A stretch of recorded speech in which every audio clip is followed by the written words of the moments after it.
Bueno, queridos estudiantes y queridas estudiantes, damos inicio a esta nueva clase. Espero que se encuentren bien, que hayan entregado el trabajo, pero sobre todo las cosas que hayan aprendido.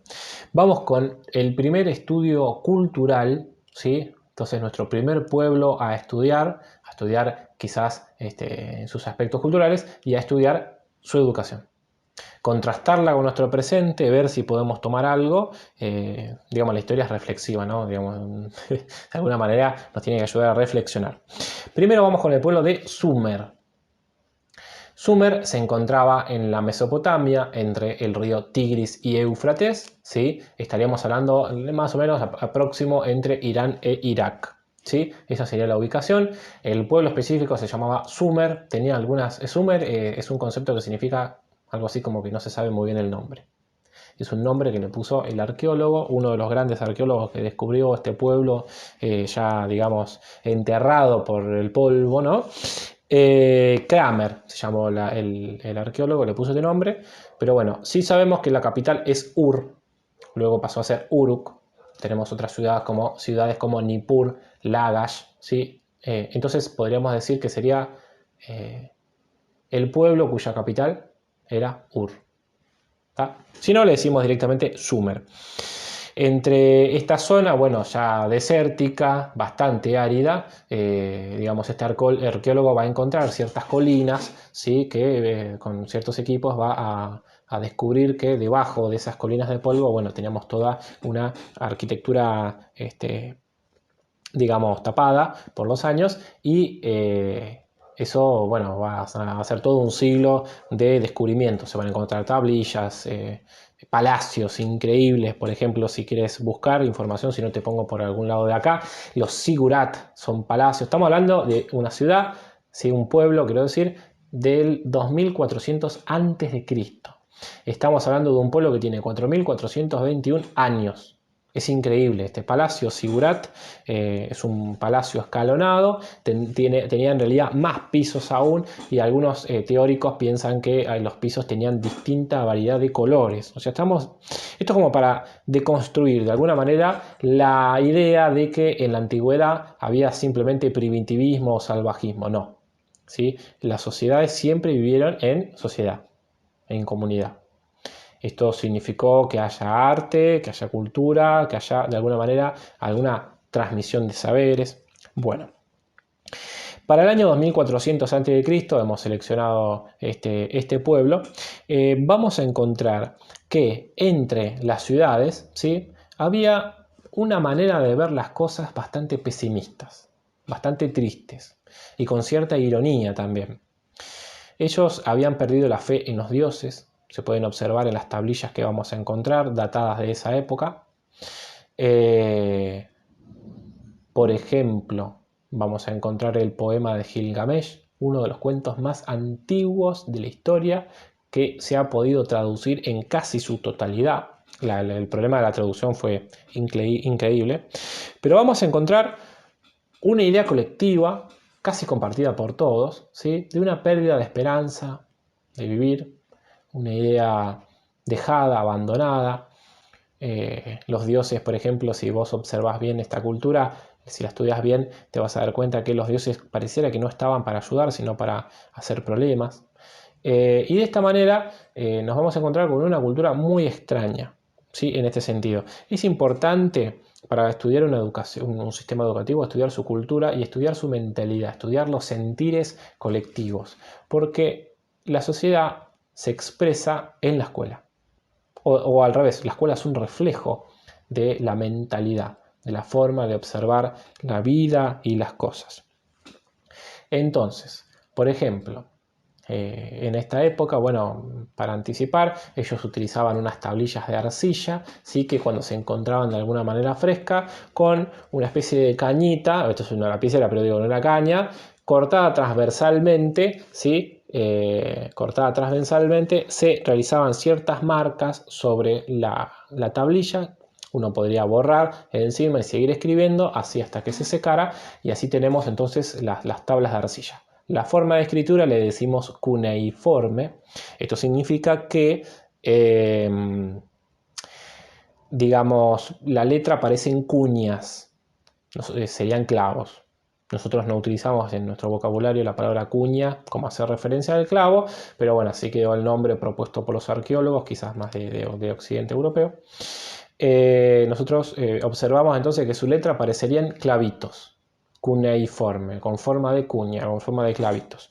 Bueno, se han encontrado tablillas increíblemente antiguas del año 2400 a.C., en donde personas, por ejemplo, se expresaban, decían, traducción literal, Dios mío, o sea, deidad mía, en Lil, el día brilla luminoso sobre la tierra. Dos puntos, para mí el día es negro, o sea, triste. Acá hay un problema de traducción. Otra tablilla. Las lágrimas, la tristeza, la angustia y la desesperación se han alojado en el fondo de mí. Ahora, estas tablillas no son casos singulares, los encontramos en casi todas las ciudades de Sumer. Entonces podemos hablar de que hay un sentimiento colectivo de apesumbramiento, de pesimismo, ¿sí? La mala, encima uno los lee y por ahí te puede causar un poco de humor digamos, de idea media extraña, ¿no? ¿Qué sucede con este pueblo? La mala suerte me tiene en sus manos, se lleva el aliento de mi vida, la fiebre maligna baña mi cuerpo. Oh Enlil, tu padre que me has engendrado, levanta mi rostro. Pobre, estaban tremendos, ¿sí? Y no se paran de encontrar tablillas. Hay una muy buenísima, son 4 palabras en nuestro idioma. En mal día nací. Listo. Es un poco gracioso. Les iba mal. Y luego abordan la cuestión irónica. Ellos creían que la vida no tenía sentido. Después de esta vida no había premio, no hay mérito. Esto se puede, digamos, sacar como conclusión después de haber leído todos los cuentos que utilizaban, por ejemplo, en el modelo educativo de Sumer, por ejemplo, el poema de Gilgamesh, que te dejaba esta enseñanza, ¿sí? Entonces esta idea se fue transmitiendo y así tenemos un pueblo, digamos, apesumbrado. Ellos creían que no había esperanza, que después de esta vida uno pasaba al más allá, pero ese más allá era bastante triste, que los dioses si podían intervenir en tu vida para darle negatividad, lo hacían. Entonces de alguna manera se lo terminan tomando con un poco de ironía. Por ejemplo, fíjense esta frase, 2400 a.C. ¿Puede uno engordar sin comer? ¿Sí? ¿Puede uno engordar sin comer? Estamos condenados a morir. Gastemos, pues. Punto y aparte, viviremos aún muchos años, economicemos bien. ¿Qué significa? La ironía, ¿sí? Como si fuera una sabiduría. Si vamos a morir, ya fue, gastemos todo, el alimento, todo. Uy, no, tenemos que vivir un par de años, economicemos, ¿sí? Es como la ironía de la vida. Bueno, un montón de características tenemos de esta sociedad, pesimista, triste, irónica, ¿sí? Al pobre más le valdría estar muerto que vivo. Esta es tremenda. Si tiene pan, no tiene sal. Si tiene sal, no tiene pan. Si tiene carne, no tiene cordero. Si tiene un cordero, no tiene carne. Es increíble. Luego vamos a, más adelante, yo para no apabullarlo con tantas frases, vamos a analizar otras frases, ya rozando una cuestión de discriminación total al rol de los suegros, las suegras quiero decir, de la mujer en sí, también un rechazo hacia el animal tipo perro, bueno, digamos una discriminación de alguna manera hacia la naturaleza y una discriminación hacia el colectivo de mujeres que habitaban en ese momento la sociedad. Tenemos una sociedad claramente machista, como se diría, en términos anacrónicos actuales.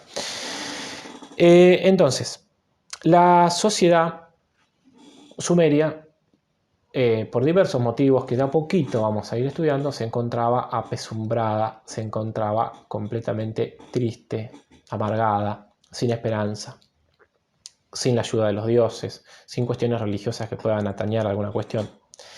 Entonces van a construir una escuela que tenga estos valores, que tenían estos valores, por supuesto.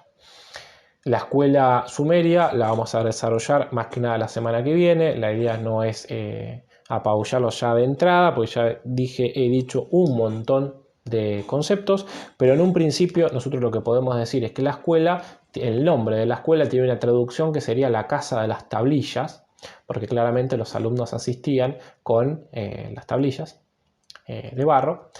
Estaba la figura del docente, del educador, estaba la figura del preceptor, estaba la figura de alguna manera del director de la escuela. Es increíble esto. Era una educación de alguna manera de repitencia, ¿sí? De escritura, aprender a escribir, castigo, ¿sí? Golpes, azotes, repetir de memoria, recitar de memoria. Digamos, una escuela completamente memorística. Sumer van a pasar, digamos, de un método de educación doméstica, donde los más grandes le enseñaban al niño, pasan de una educación doméstica a una educación que podríamos decir formal, con educadores, preceptores, un director, en un sistema llamado Casa de las Tablillas. Lo vamos a estudiar la semana que viene, es muy interesante. Más que nada, nosotros tenemos que ver diferencias entre esa escuela y la nuestra, ¿no? Seguimos manteniendo una escuela del año 4421 años. ¿Qué modelo de escuela queremos? ¿Seguimos desde lo memorístico? ¿Tomamos exámenes desde lo memorístico? ¿Tiene sentido? Bueno, todas estas ideas simplemente no son para que las contesten, sino para que las vayan reflexionando. Estamos dando entonces la cultura de Sumer, ¿sí? O la sociedad cuya capital era Ur, del año 2400 a.C. Estudiamos muy simplemente la mentalidad, los sentires colectivos que podemos encontrar en este momento y brevísimamente la educación. Vamos hasta cada poquito e iremos avanzando la semana que viene. Les mando un saludo grande.